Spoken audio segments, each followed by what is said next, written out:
everyone. Good afternoon, everyone. Welcome to an overview of feedback-informed treatment.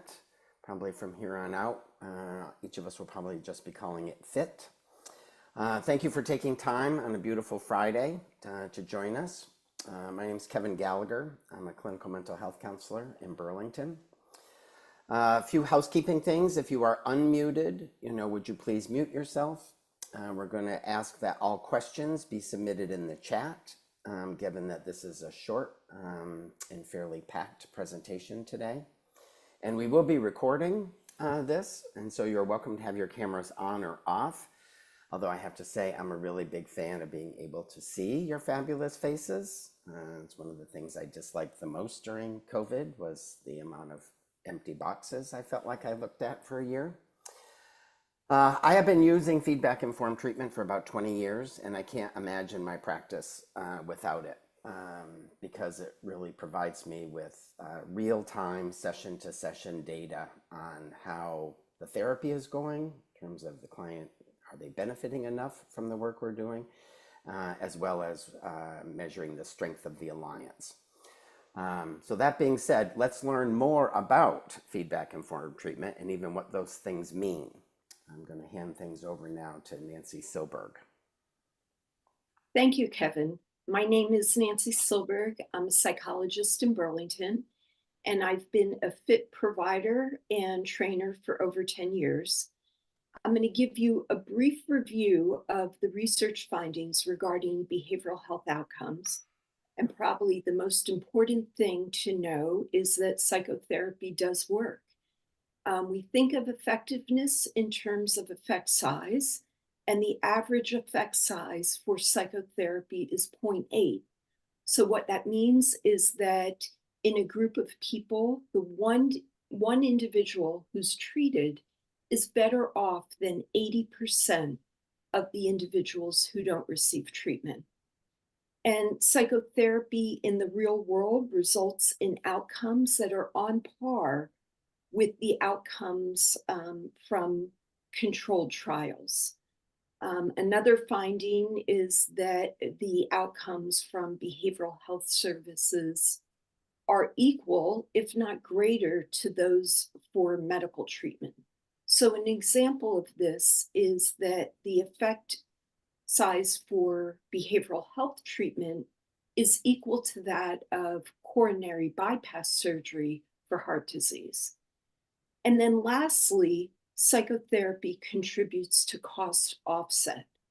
And we see this in terms of a reduction in inpatient psychiatric stays, reduced primary care visits, using less medication, and an overall reduction in general healthcare expenditures because of the mind-body connection.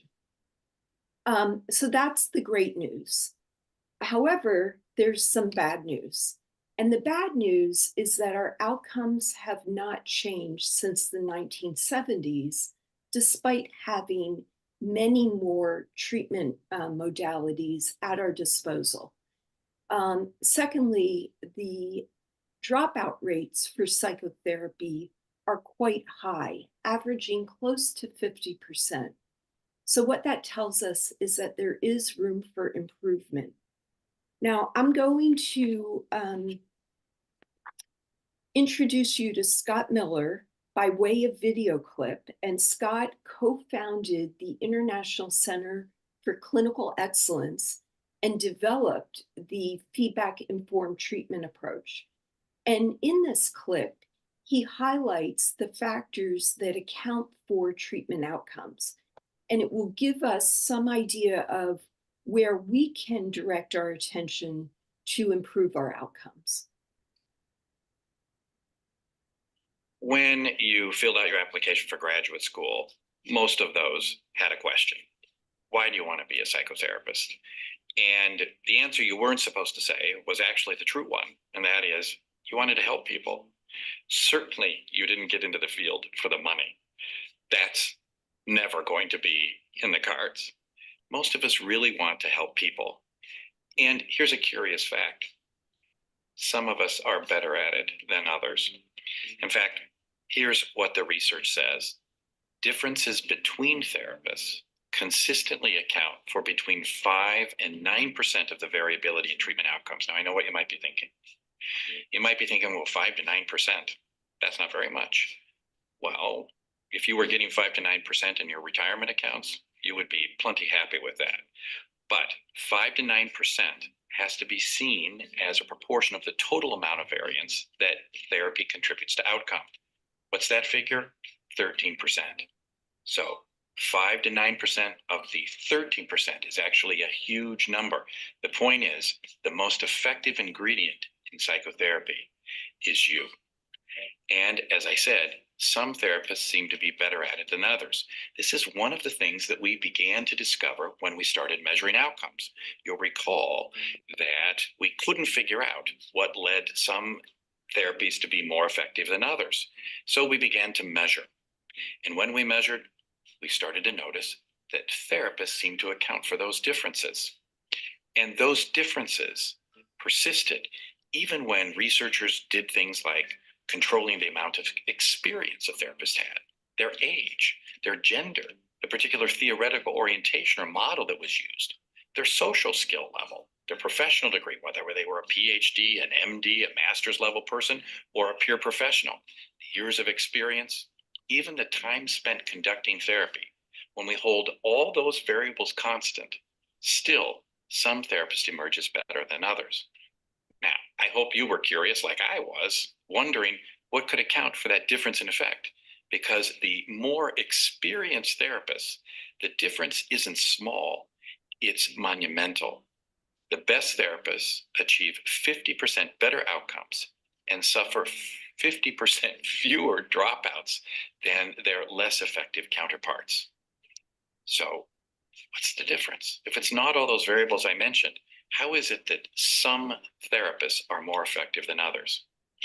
I think you're going to be surprised about what does not make a difference.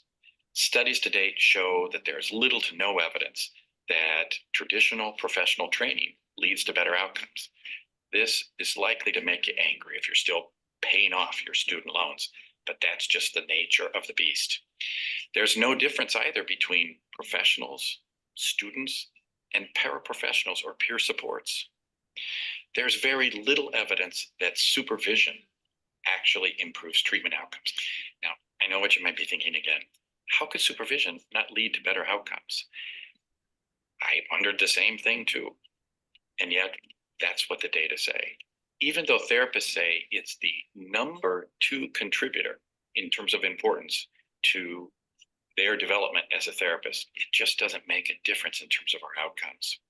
And as I've said, experience, being here in the field, growing gray at the temples, wearing tweed coats rather than the latest chic clothing, just doesn't make a difference in terms of outcome. And continuing education, you're all mandated to attend continuing education to maintain your license. There is virtually no research about that. So what does work? Well, here's what we do know. Clinicians who routinely obtain feedback on the progress and the status of the relationship with their individual clients have outcomes that are much better and dropout rates that are much less. In fact, numerous studies actually confirm this now in the research literature. That process is known as feedback-informed treatment, and it means monitoring on a routine basis at the beginning of each session and the end of each session, the client's progress and the status of the relationship with them. When therapists do so, the research evidence indicates that clients stay in therapy, outcomes improve, the cost of treatment is actually reduced, and client complaints also decrease. That means clients' complaints to licensing boards, etc. Since we first began investigating feedback-informed work back at the turn of the millennium, the research literature has not only grown, but the popularity of the approach is also increased. It's now being implemented by practitioners and agencies around the world. Thousands visit my website every week to download the measures, and agencies and governments around the world are putting funding into helping clinicians implement this in their work. Now, if you're like me, then you probably work very hard at staying in touch with your clients. You're probably asking them for feedback on a routine basis. But let's think about this from a medical perspective. If your physician asks you about your blood pressure, unless you have a cuff at home, do you really have anything of value to offer? The physician doesn't use their judgment. They actually use a measurement tool to find out whether or not the treatment that they prescribe to help you with your blood pressure is actually making a difference. This is the paradox of feedback. When they are asked, most therapists say they value feedback, that supervision is important to them. And another thing they say is that as experience lengthens in the field, the primary way that they learn how to do therapy is to listen more carefully to their clients. Interestingly, though, even though therapists think they're seeking feedback, the studies suggest actually that they don't. In other words, the therapist experience of asking for feedback is quite different from the client's experience of being asked for feedback, unless there's some formal process, a ritual, so to speak, where time is taken for the client to complete a form and a discussion follows. Clients just don't see the feedback in the same way that therapists do. So let me tell you about a little study that we did when we first began doing the research on feedback-informed treatment. We developed the two scales, the ORS and the SRS, and we were teaching about them in workshops around the world. It wasn't uncommon for clinicians to say, what I've already mentioned here, I asked for feedback. What's the advantage of using these two very simple measures? And I would dutifully lay out the data, and they would say, well, I sort of do that anyway. So we did a study. We asked clinicians to use the measures in one group, and in another group, we simply said, you ask for feedback in your way, but you must ask for feedback. The clinicians actually had to tick a form in that condition that indicated that they had asked for feedback. At the conclusion of the study, we had a graduate student begin looking at the videos because the sessions were recorded. She came to us and she said, I can't find out where the clinicians are asking for the feedback in the non-formal feedback condition. We said, let us look. We were the PhDs after all. She was just a student. We started looking at the videos ourselves. We couldn't see where the therapists were asking for feedback either. So we called the therapist in. We pointed where they ticked on the box saying that they had asked for feedback and asked, where have you done it? Show us in the video. Invariably, they would point to something that we couldn't even think of as feedback, as a sign that they were asking for or being attentive to the client's experience in therapy. The point was, without some formal way of asking, therapists thought they were following and asking for feedback when they weren't. So over and over again, as I travel around the world and meet clinicians, they tell me a very similar story. They start using the measures, and more than one or two clients will say, this is interesting. I've been in therapy before, and never has a therapist actually asked me for feedback in this way. The other thing that clients say is how important it was to be able to talk about when the therapist misunderstood them, even though the client might not experience this as a big negative event in the therapy, being encouraged to share even when therapy wasn't just perfect, enabled them to be more engaged in the treatment process. Over the last decade or so, we've really begun to finesse the feedback process, helping therapists learn how to use the measures in the most effective way to get the feedback that they need to keep clients fully engaged and on track towards achieving their goals. Okay, so a few things I want to emphasize, and I brought back this graphic, and that is that what the research tells us is that the alliance effect, that is the ability to engage clients in the therapy process, and the therapist's effect, and specifically the ability to establish and maintain caring relationships with a broad range of clients, are the most powerful factors when it comes to measuring treatment outcome.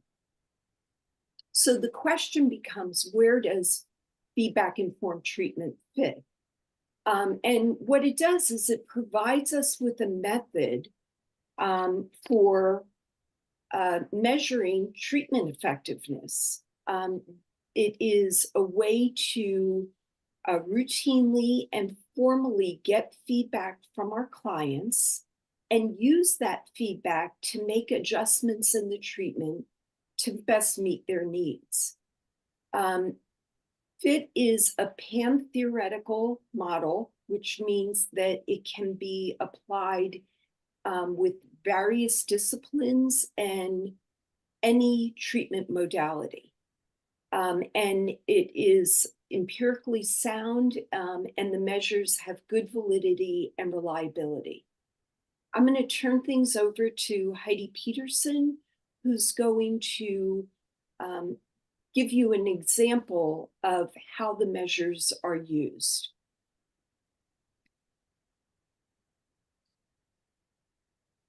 Hi, I'm Heidi Peterson. I'm a clinical social worker in Southern Vermont, and I've been using feedback-informed treatment since about 2004. So it's been part of my practice for a long time. So what I'd like to do is to introduce you to these scales by actually sharing with you what I would say to new clients about how this fits. So here's how I begin.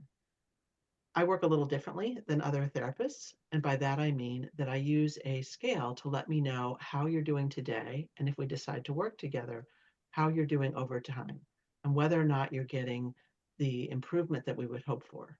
And if you're not getting the change that we would hope for, then that's a message to me that I need to do something different, add something, change something, or even if positive change doesn't start to happen sooner than later, we might think about who might be a better match. Because it turns out if you and I work together and positive change doesn't begin to happen sooner than later, statistically speaking, it becomes less and less likely that it's going to happen with me. However, if it weren't happening and you change to see somebody new, your chances of positive change go right back to as good as they are today with me. So let me show you the scales. And then I would bring up this scale. So the ORS, the outcome rating scale, has 4 different scales on it. So there's individually, your personal well-being, emotionally and physically. So I talk about inside yourself. Interpersonally, your family and close relationships. Socially, how you're doing in work, school, friendships, and broader social situations. And then overall, your general sense of well-being. It's low on your left, high on your right. And I ask them to put their mark down where it fits for them, thinking about not just today, but the today and the past week. You can go to the next slide, Nancy. At the end of the session, I will introduce a second scale to them. So I'll say to them, so I have another scale that I'd like to introduce to you. And this one's a little different than the first one. The idea here is that you and I would have a culture of feedback. So you're letting me know what's working and what's not working in this session. And there are 4 scales here. So there's relationship with me, whether you felt heard, understood, and respected today or not. Goals and topics, whether we talked about the things that you wanted to get to, or if we did not get to some things that you wished we had. My approach today being a good fit, not a good fit, or in between. And then the session overall, whether it felt just right or felt like there was something missing today or in between. And I'll ask them to put their mark down where it fits for today. And you can see the sample answers on there when they click on the bar where it fits for them, a little square shows up and they're able to adjust it left or right. With this particular marking, goals and topics was low, I would particularly be asking them about, what was it we didn't get to today that you wanted to, or what were we working on that you wished we hadn't? And I might ask them also about. So when they've done those scales, and actually how it happens in sequence is after they comes up with a graph. So here's a graph, if you're looking at the one on the left, that shows somebody who's actually been in treatment for 5 sessions. But let me tell you about a little bit of what's going on here. So their first score was around a 26, and all they would see would be that first dot, the first time in the black. And there've been more than 1 million people who've taken the scale. So they've been able to look at the statistics and figure out what does positive change that lasts look like for this particular individual with a score starting at 26. It doesn't have to do with what is their diagnosis or what are their symptoms, but simply how they rate themselves. So positive change that lasts, their future scores would be on that green line or up in the green zone. If their future scores were in the red, that's when it's a message to me that I need to change something, figure something out, add something, or even if change doesn't begin to happen sooner than later, think about who might be a better match. You'll also see up in the light gray there are the scores that they gave for the alliance, for how well they felt the session matched their needs. And there's a dotted line up near that gray line that's the cutoff for the alliance score. So when it's below that, that's a message to me really to pay attention to what's off here. What do I need to do in order to attend to their needs and better meet their needs?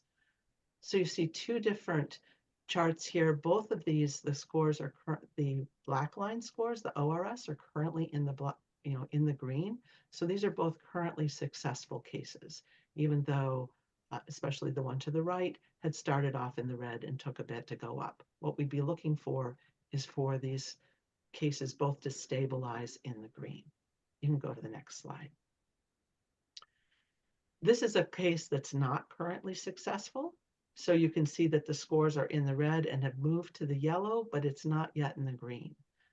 So I'd be really thinking about what do we need to do for this person? What do they and I need to do together, thinking about goals and approaches and things I might change that help get them the change they need in therapy. Their feedback scores have improved, but they're still fairly low. So I'd be still really paying attention to where am I missing the mark? How can I tune up my game with them to meet their needs? And you can go to the next slide. So this is a closed case, a case that was finished.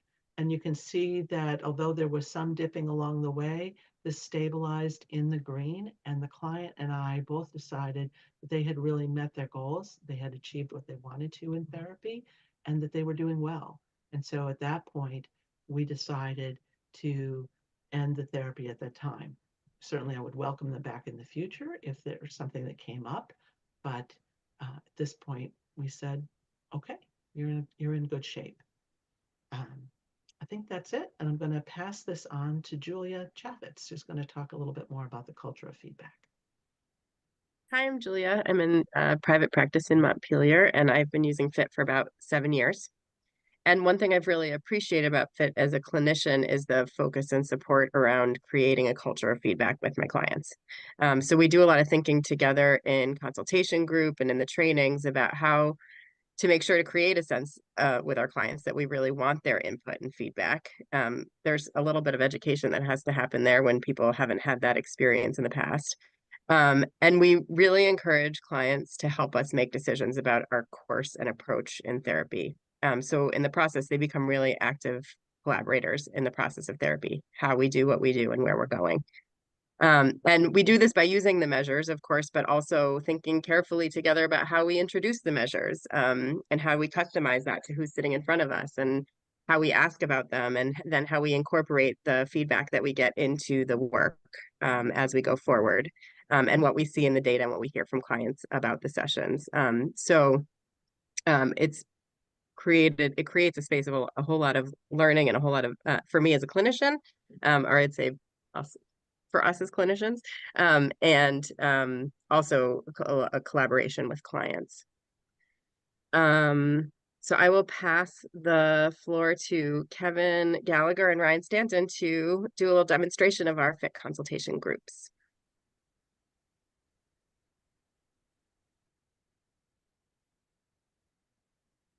Kevin, you're muted. My partner would prefer he had that button himself. FIT users participate, the FIT users in Vermont currently participate in consultation groups. Some participate in 2 groups a month, some do 1. Most of these groups are done online.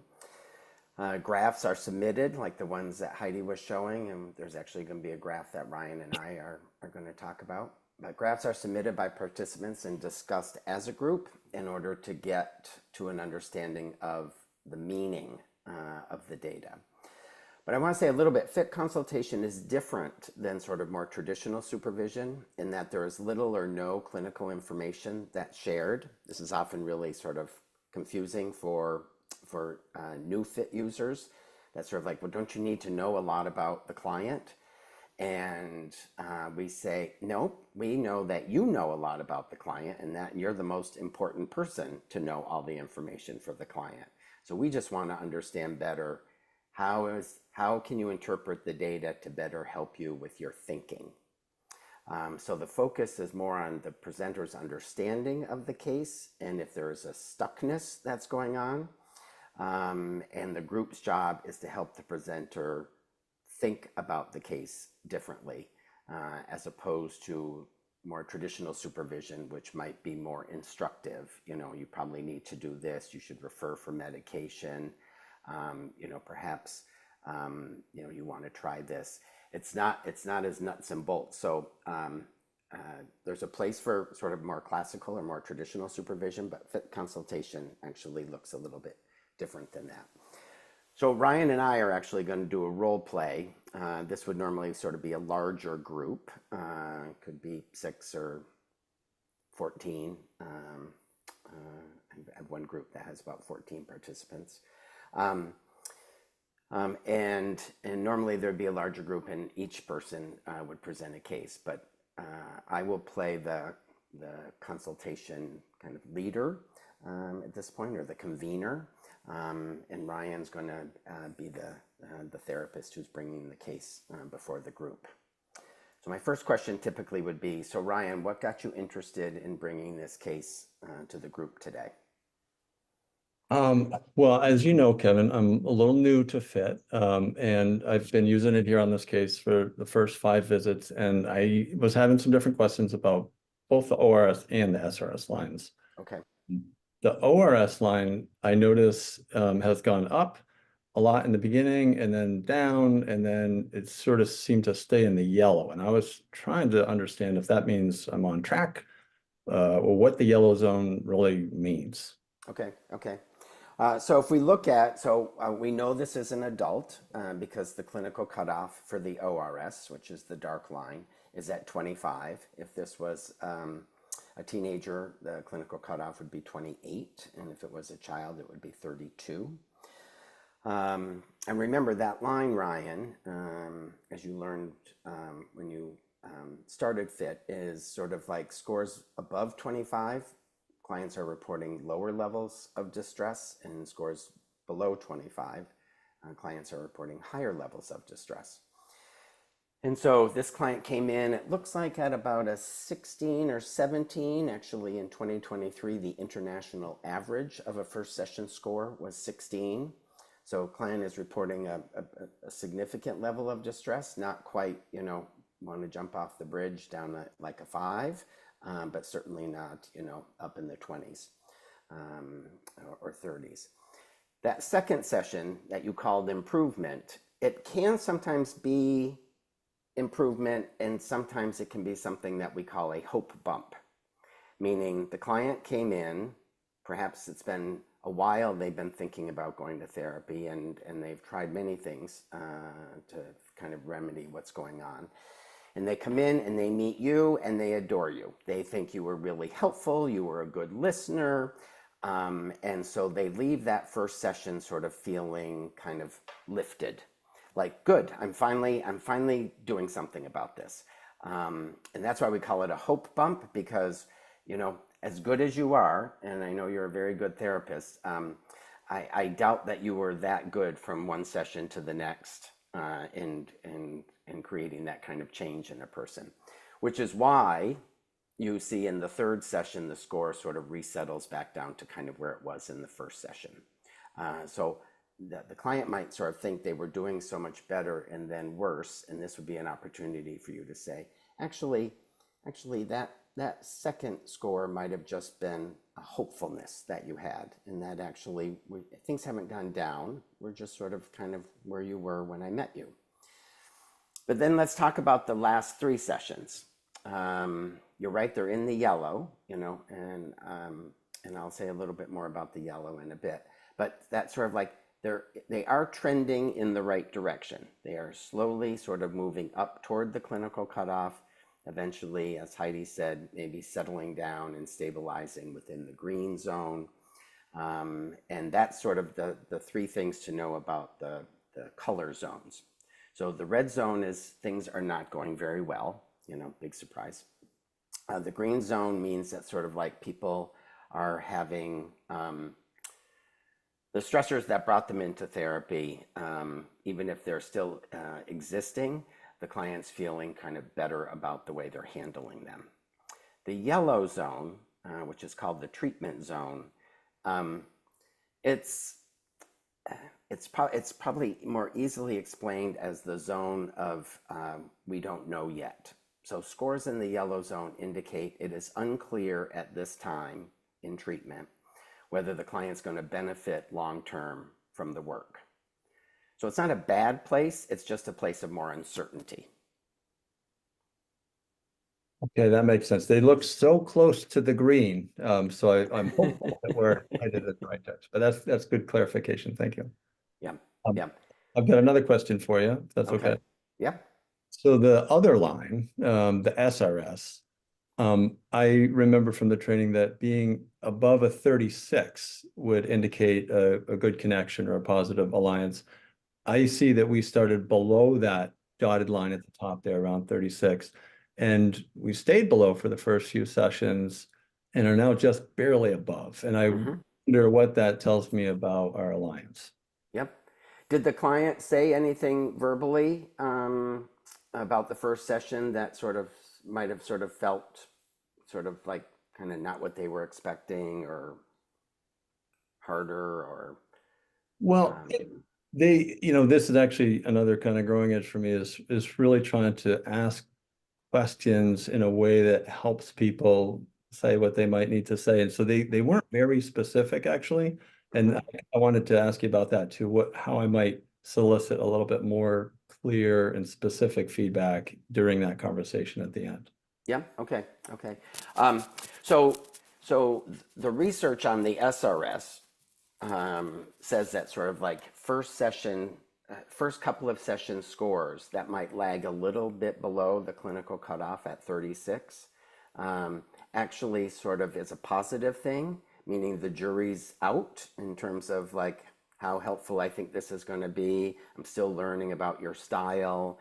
A lot of times first session scores on the SRS are a tad bit lower because there's a lot of intake paperwork and, the client's not able to get into the meat of, kind of what's pressing on them at the moment.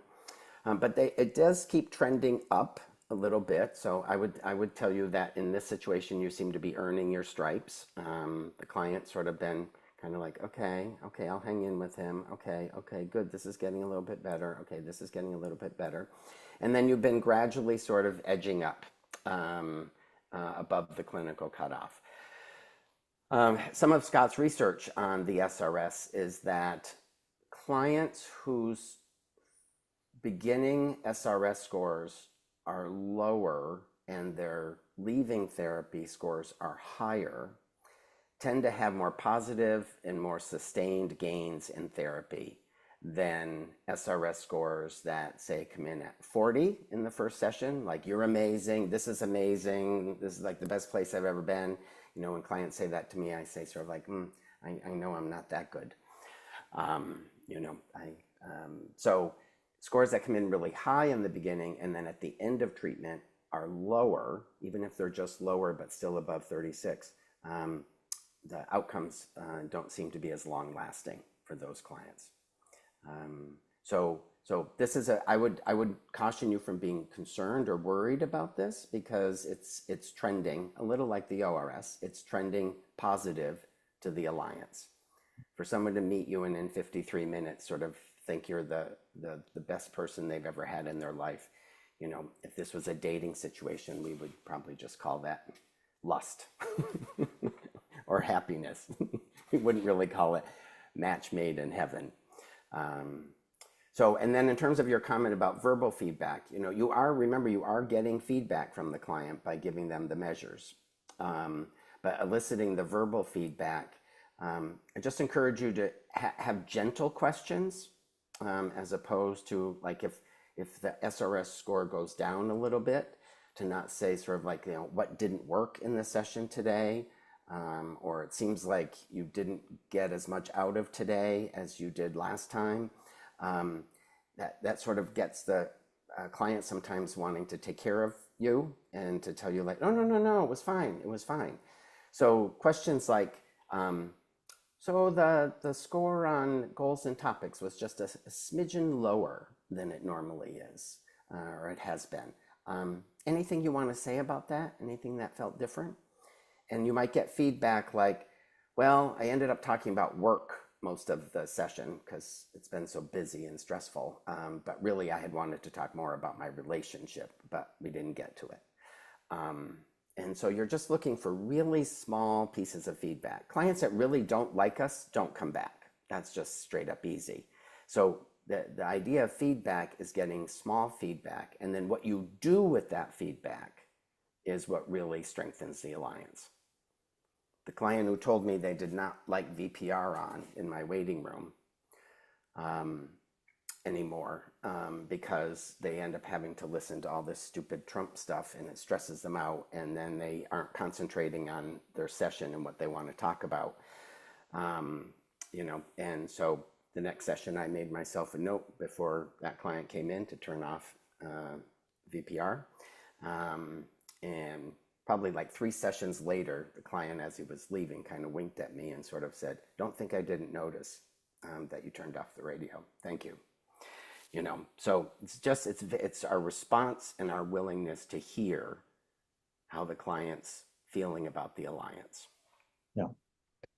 That's been one of the things I've had to adjust to a little bit, as well as leaving enough time at the end of the session to have this conversation, because it does take some time. And sometimes I'll sort of run too close to the end and not allow enough time, and it's hard to really get that nuanced feedback. So good reminder there. Thank you.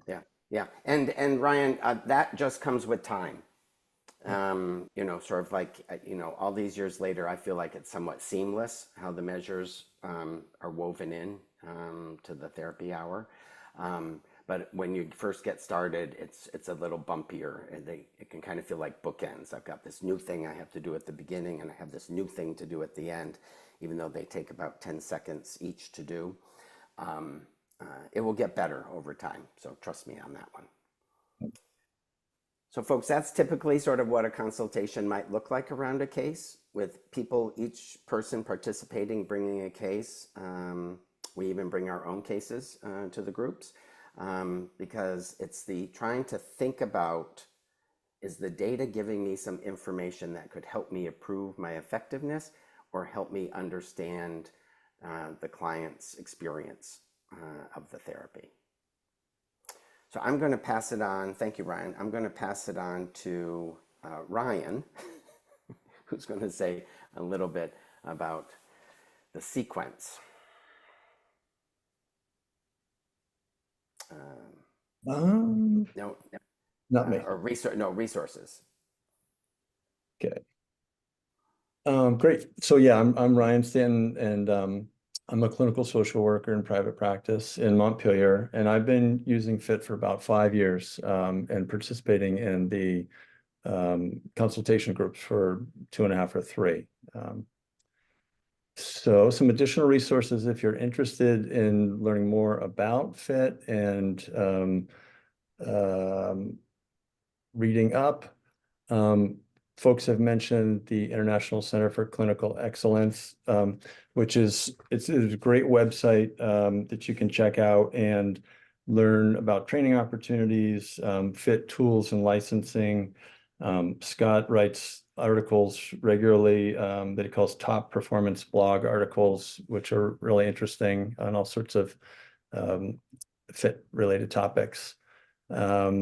We've got some books listed here that Scott and Daryl Chow have written that are good reads if you're wanting to take a deeper dive. And then down the bottom are some of the software tools available, which make the process of doing feedback-informed treatment in your practice, I found much easier. than the old paper pencil method. Okay, can advance that slide, Nancy.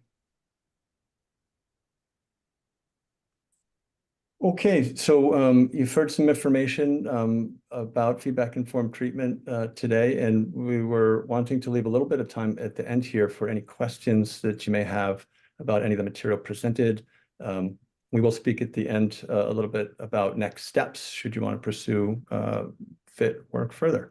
So if anybody has any questions, if you wouldn't mind using the raise hand function, or somebody's putting something in the chat here, we could do that as well. So somebody put in the chat, has this been checked for working with kids? If so, what ages? Would you be making decisions to end services based on this tool? Is it necessary for people to do each time, or can it be done as often as people are interested in doing it? So 3 great questions here. Maybe we take them one at a time. And I'm just going to call on one of our folks here to answer. How about this first one? Heidi, would you mind speaking to, has this been checked for working with kids? And if so, at what ages? It absolutely has been checked for working with kids. The really young kids, there's not a, research validated measure. I believe it's for children, correct me if I'm wrong here, Julia, like 8 or 9 and up, that it has been validated. And it has definitely been validated for teenagers as well. There is another format that gets used for the younger children, that instead of having numbers on it, has smiles and frowns from one end to the other. And Lizzie's also asked about how you might use FIT as you decide when and how to end services with a client. Nancy, would you mind speaking to that question? Sure. As Heidi was saying, it is important to establish the expectation that you will use the information to make sure that the client's needs are met. And when there is an indication that progress isn't being made, it's an opportunity to have a conversation with the client about what else could be added to the treatment, or who else could be added to the treatment, or whether there's a different place for treatment to occur that would be a better fit for them. So it's not like it's an automatic where you end treatment. It's more an opportunity to create that dialogue to make sure that clients' needs are being met, and that a lack of progress is addressed in an appropriate time. Great, Can thanks. I also add to that, Ryan, that Yeah. if somebody is up in the green and they're above the clinical cutoff and they've been staying there, you would begin to have a conversation with them about, have their goals been met? Do they still have therapy goals? So you don't just continue on, but you also don't say, okay, treatment is over. That it's really a collaboration with them about what are their treatment goals, how are they doing? And you might begin to think about, if they're doing really well, spreading out the sessions or going on an as needed basis with them. But it's not unilateral. It's a collaboration with the client. Super. And Gloria, I see you there. Let me just, this last question from Lizzie, and maybe we'll add Amanda's question in too. Is it necessary for people to do each time, or can it be done as often as clients are interested in doing it? And is there a script? Kay, would you mind speaking to how you use what Heidi mentioned what she says already. Is there a script, a resource that people can find? And do you do this every session? There's not really a script to speak of, but I think there are some resources out there. There's some manuals for the actual for the FIT program that do suggest a little script. But what Heidi said is essentially the kind of general introduction, but there is no formal script in that way. And it's really something that you tailor to yourself and to the client. So it's really something that you learn to what works for you, and you kind of explain in collaboration with the client, obviously checking out, are they understanding what it's about, etc., etc. So that's the first thing about the script. I'm forgetting the second part. What was the second part? Do you have this conversation every session, or Yeah, is it? sorry. Yeah. So yes, really, the idea is, and really, it's like kind of fairly pretty much the bedrock is that it becomes incorporated into your practice. So every session, the idea is that you give the client an opportunity to do the check-in with the measure of well-being, the ORS.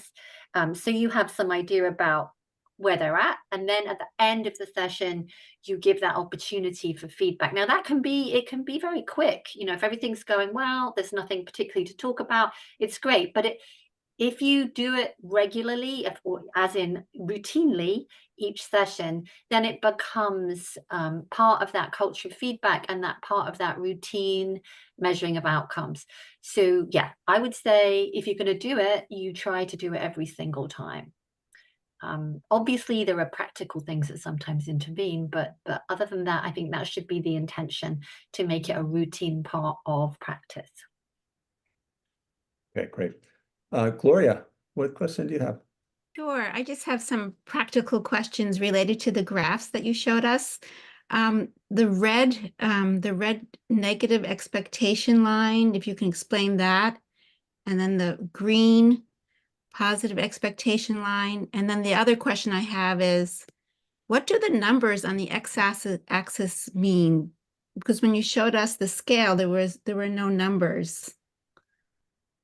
Okay, great questions. Kevin, since you're popping this graph up here, would you mind speaking to those questions? What do the numbers mean on the axes, and how about these positive expectations of treatment? What does that mean? So each of those lines, Gloria, are 10 centimeters. So I'm taking you back to the early days of FIT, when I used to have to take my ruler out and measure where the client marked the line, and then I had to plot the graph myself.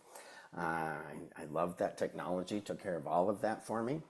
And so it's a visual analog, meaning there's no numbers on the line, but they are actually numbers in the scoring. So each line is 10 points. So 40 would be the highest score that you could get, and 0 would be the lowest score. But Okay, so but what is, no, go ahead. can you hear me? What Yep. does 40 mean? 40, is it 40 out of 100? What is? No, it's its own scale. So 0 is the low and 40 is the absolute highest. Yep. Okay. Yep. And so the scores actually translate into numbers after the client has marked.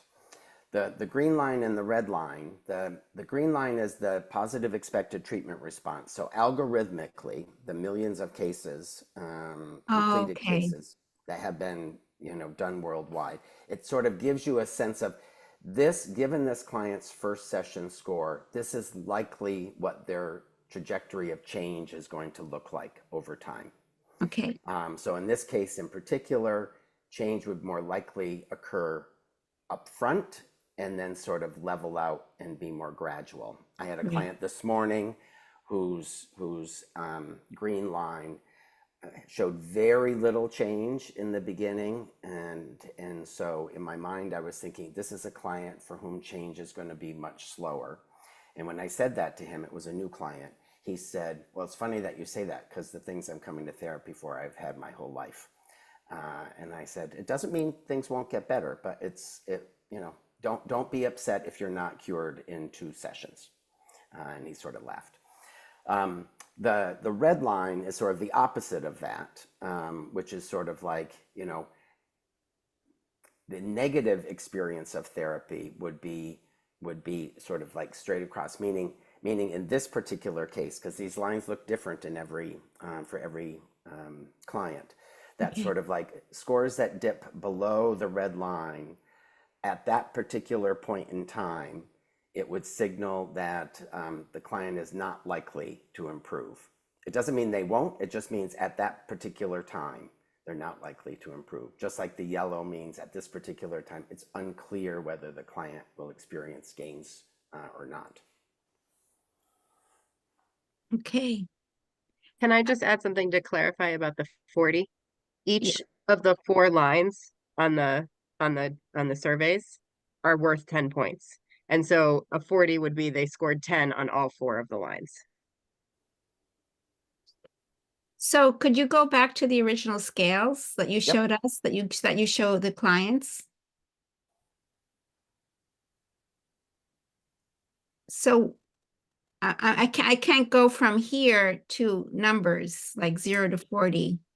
I think what you're not understanding is that originally this is a Likert scale, so you don't want to have numbers on here for clients to use. You want them just That's to put good. down I their like felt that. sense. Yeah. But if you were to put a measuring tool on that, as Kevin was saying, at the low end to the left, that would be 0. At the high end to the right, on say the Would be interpersonal 40. scale, Would that be would 10 be 10. on And each line. so you'd Wait, measure. 10. Right. Okay. I got it now. Thank you. Okay. I understand now. Thank you. Okay, we probably don't have time for more questions here unless there was a very quick one. And then we're going to move on. Kay's going to talk to us about next steps, which could include follow-up questions that you could send. So let's actually do that. Let's turn this over now to Kay Barrett here to take us to next steps. Hi, so I'm Kay. I didn't introduce myself. I'm a psychologist. I work in primary care in central Vermont, and I've been using FIT well over 10 years now. Again, following Ryan, if anybody had questions they wanted to put in the chat, we can respond to those later or whatever, but anything that's burning for people, please feel free to put it in. So really, what if this introduction has made you interested in following up and starting to use FIT with your clients? What would be the next steps? So loads more places to learn more about FIT. Ryan had put up the slide of all of the various books and sites and so on, ICC, etc. And there's lots, there's lots of places to learn about feedback informed treatment. And again, for those that are interested to can research the other programs that are available for charting FIT. So I think that's it really, unless there are like anything pressing here. I just want to say thank you to everybody for your time and attention. And we do hope that many of you feel enthused enough to take the next steps and